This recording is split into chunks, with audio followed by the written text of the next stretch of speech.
everybody, it's your boy Gsluke here with our round 3 prize picks targets for the Travelers Championship. Rounds 1 and 2 were profitable, another near miss, a 4 for 5 card here on Friday, and really just getting close. I mean, it's been like 7 of our last 8 cards. We've had just 1 loss out there, so a lot of profit, right?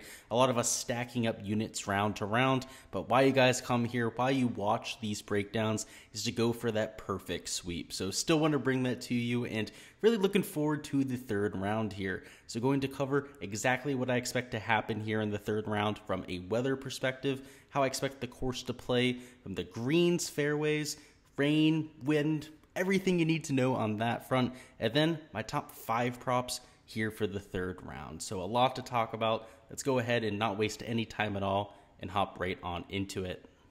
Alrighty, so we've got data golf on the screen, and you can see in round 2 played a little bit easier than what we saw there for Thursday. So a scoring average closer to 1 under par rather than even par than what we saw for round 1. And in general, a lot of that was due to the wind, which was non-existent here for Friday. But for Saturday, expecting similar conditions. So if we take a look at the wind forecast, you'll see just 1 to 3 miles an hour of sustained winds in the forecast for all of Saturday in round 3. So as a result, the easy scoring average that we saw here for the 2nd round, I would expect to continue even with more difficult pin locations into Saturday. The main reason why I expect that to continue even with slightly more difficult pins, obviously putts around the green shots that'll be caused by those pins, is because of the quality of field.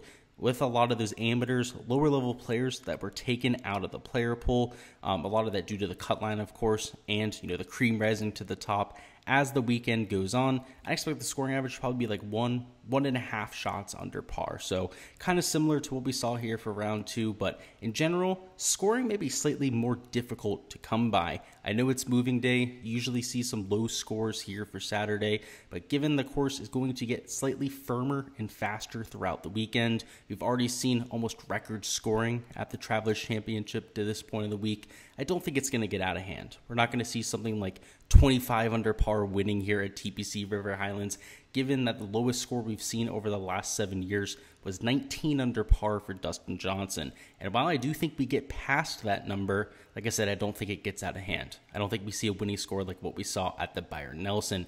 Now with that in mind, I'm taking a look at all birdie or better matchup props. So the reason why the video coming out a little bit later today than usual is because these didn't drop until 12:20 a.m. Eastern time. So it took quite some time, but it was worth the wait because we have quite a few solid options to talk about. So at the top of the board, the first prop I'm taking is the Scotty Scheffler over against Harold Varner III. And while today HV3 had a solid day, ended up making 8 birdies out there, which of course is extremely dangerous, I expect that to definitely come back down to earth. He made a ton of strokes up with his approach play and his putting today, but outside of that, wasn't very well rounded. And we know that HV3 can be a streaky player. When he's playing some of his best golf, is more than capable of taking a golf course low. But when he doesn't have that magic touch, somebody who can go in the opposite direction in a hurry, and he's matched up against world number 1 Scotty Scheffler, going off relatively early in the day at -5.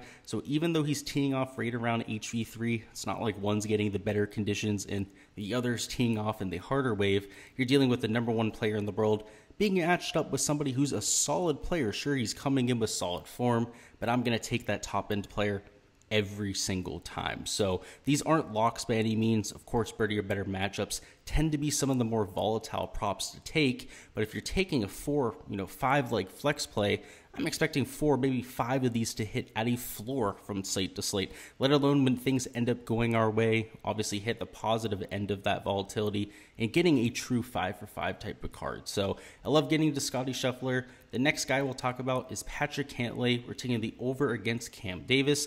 And Cam Davis, another guy who's played well at -9, just like Patrick Cantlay. But you're talking about a top 10 player in the world matched up against somebody who's right around the 60 to 70s when it comes to official world golf ranking.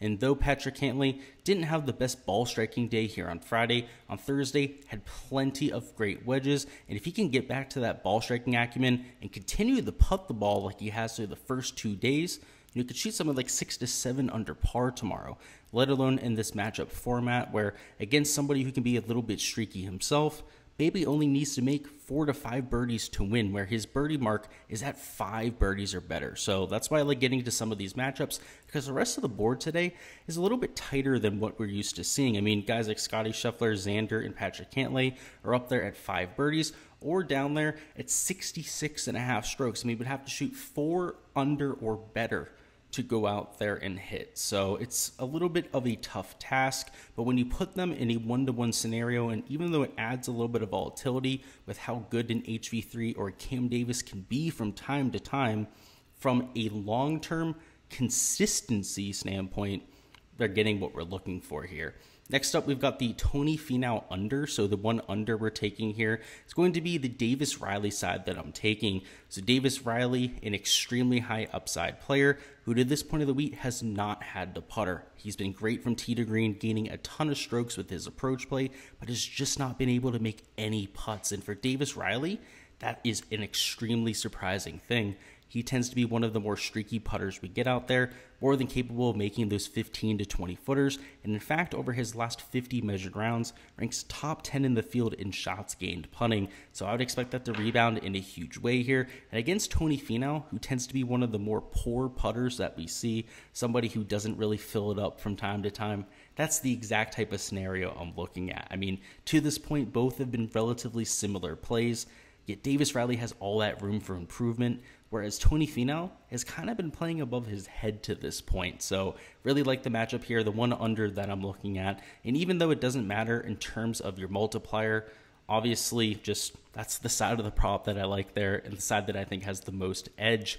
Next up, we've got Seamus Power over Martin Laird. We will be taking the over in that matchup. And Seamus Power has been in form for quite some time. In fact, one of the best players this entire year of anybody in the world that has made the cut at all 3 major championships, has played well at comp courses. So I loved him going into this week, given the form, some of the historical data that we've had from Seamus Power. And now we get him against Martin Laird, somebody who's not the best putter to begin with, can struggle to make those birdies from time to time. And just in terms of pedigree, right, I have Seamus Power as a top 30 player in the world, at least per my power rankings, and Martin Laird's outside the top 100. So just, you know, a lot of things looking forward to Seamus Power, whether it's recent form, long-term pedigree, putting ability. He has the advantage in all 3 of those categories. So an over that I'm taking, and I have him projected for a whole birdie more than Martin Laird. You know, obviously Scotty Scheffler, it's closer to like a birdie and a half difference. Patrick Cantlay, very similar. I have Davis Riley projected for right around 0.9 birdies more than Tony Finau. I like the volatility aspect there, though. The fact that Davis Riley is due to kind of rebound at this point because he hasn't made many putts. But Seamus Power, you know, one of those elite options when it comes to the edge there. So love him against Martin Laird, somebody who can definitely struggle to make birdies from time to time. And now lastly, the last prop that I'm taking is going to be Webb Simpson, the over against Charles Howell III. Now, CH3, he's getting up there in age, and kind of similar to a Martin Laird, he's a great ball striker, but he can really struggle to fill it up with the flat stick. So in this situation, I'm just betting that Webb Simpson has a little bit more success there. And particularly on Wednesday, Webb Simpson really filled it up, was able to make a bunch of those 10 to 15 footers. And the ball striking at these short golf courses is always a strong suit for Webb, because he is one of the more precise players that we find in all of the tour. So he's going to hit plenty of fairways. He's going to put himself in position. And if he putts to even half the ability that we saw there on Thursday, I expect him to make 4, maybe even 5 birdies here. The issue, his birdie line's there at 4, right? So if we had it at 4 and he only makes those 4 on the day, that's a push for us. Whereas against somebody with a relatively weak putter like CH3, he might only make 2 to 3 birdies on the day. Those 4 birdies might be more than enough for us. So that's the thinking here with the birdie or better matchup props. So just to give you an idea, again, a lot of these birdie props are just higher than they should be, right? Like 4.5 birdies, 5 birdies for the studs. Well, I think they could get 6. I mean, that's just asking a lot, right? If we go over here to the GIR, I mean, you have guys at 14 greens. To ask them to hit 15 out of 18 and only miss 3 is asking a lot. I mean, even at 13, right? Like, I like guys like Tony Finau. I would take the over on Finau and Patrick Cantlay.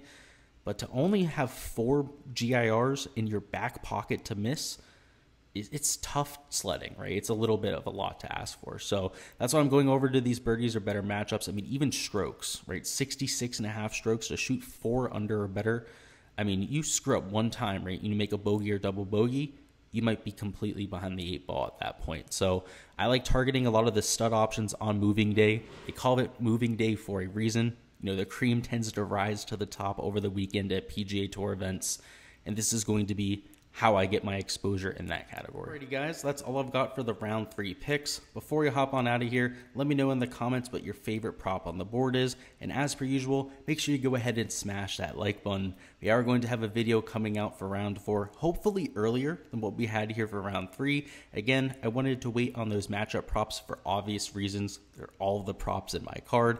I thought the rest of the board was a little bit tight, pretty much no matter the category, but for round 4, I'd assume they drop the line sooner. And the important part here is we are going to be doing a collaboration video, this time with Degenerate75 on Twitter. He has a YouTube channel, getting close to 1,000 subscribers, puts out some fire showdown content. So looking forward to that. Going to be a collab between two of the brighter minds around the industry and 2 guys that know how to talk a lot of shit. So you know it's going to be a lot of fun. So look forward to that collab tomorrow night.